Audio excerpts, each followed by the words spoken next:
I have been getting a lot of emails over this TIE fighter design from The Rise of Skywalker, known as the TIE Dagger. It bears an uncanny resemblance to my TIE Vector design, and I've been getting countless emails about it ever since the design was leaked back in March or so. I've been getting questions like, was I a secret designer for the film, or was I at least consulted or compensated, or did Lucasfilm steal my design? And the answer is no.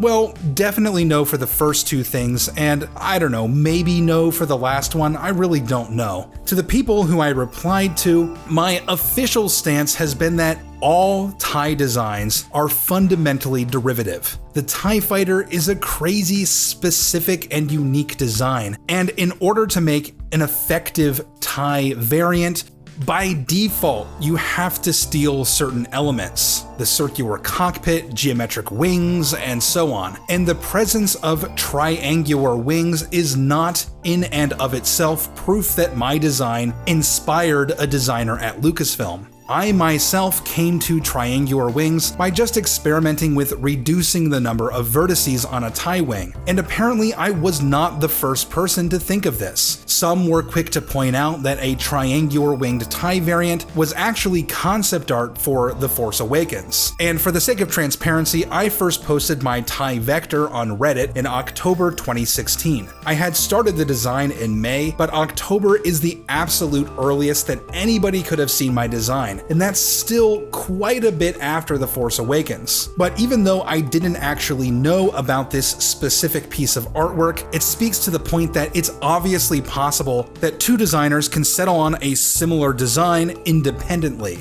The artist who designed the TIE Dagger could easily have never seen my design, or they could have been working off of the Force Awakens concept art. There are completely rational and altruistic explanations for the design process at Lucasfilm. I'm completely willing to accept those explanations. But having said that, there is a little bit more that deepens the plot, and honestly, I think it would be a little irresponsible and naive to say that there's absolutely nothing that suggests some sort of direct inspiration. Importantly, I think, are the proportions of these ships. When I designed the TIE Vector, I wanted to design each element from the ground up. I didn't want to simply swap around different elements and make a new ship, and I didn't want to perfectly emulate the proportions of a TIE fighter either. Consequently, my TIE Vector ended up being some 20% wider than a standard TIE fighter. The decision was a little arbitrary, as I was just kind of playing with the spread of the wings to see what looked good, but if you line up the TIE Dagger with the TIE Vector, you can see almost the exact same width difference. Now, if mine was the same width as a standard TIE fighter, and so was the TIE Dagger, it would be completely obvious and unremarkable. But the thing is, my ship is slightly wider and somewhat arbitrarily wider, so the width of my TIE Vector is technically a unique element of my design. Furthermore is the depth of the wing struts, which are both quite deep in ways that are unlike most TIE variants. In my case, I wanted to evoke an airfoil with my struts, like the wings of a World War II airplane. And while the struts of the TIE Dagger are much more conservative and retain the more geometric look of standard TIE fighters, they have these curious fin-like extensions that are also kind of wing-like. In the rear, we see that both designs also have additional hardware on the back edge of the wings and a protruding thruster element. And these are both features that are unique from most other TIE variants, but are intriguingly similar to each other.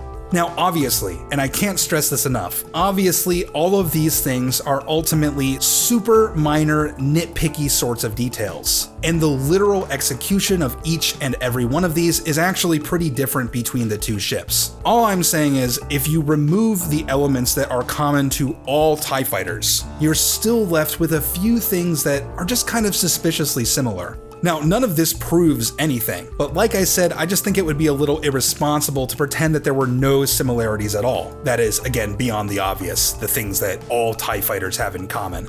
But there is one aspect of this case that I find immensely intriguing, and that is this design. In January 2017, someone by the name of Jesse Horn posted on Flickr a TIE variant that he called the TIE Dagger. And Something looks a little familiar about this. The wings are even mounted in almost the exact same way, and it's literally called the TIE Dagger. We have a triangular winged TIE variant with the wings connected all the way at the back called the TIE Dagger. And just for clarity, the TIE Dagger design wasn't leaked until March 2019, and the name wasn't revealed until that July. This posting predates that by over 2 years. So if Lucasfilm lifted anything from a fan design, it was probably this, the name and everything. Honestly, all you have to do is delete those side fins, and it's pretty much the exact same thing. Now, I personally am really not one to stir up controversy or make any sorts of accusations, but I've been getting a lot of emails about this particular situation, and I thought that it would be good if I publicly made some kind of statement about it.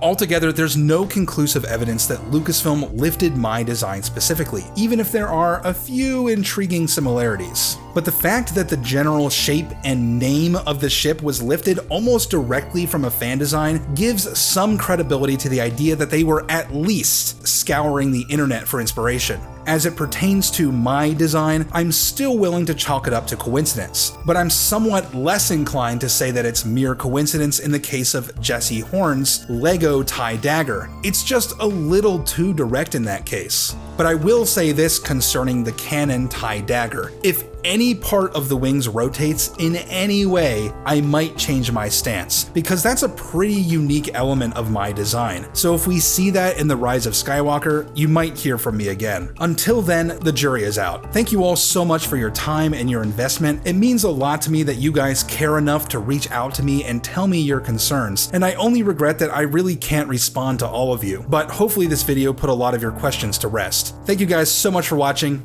and I'll see you next time.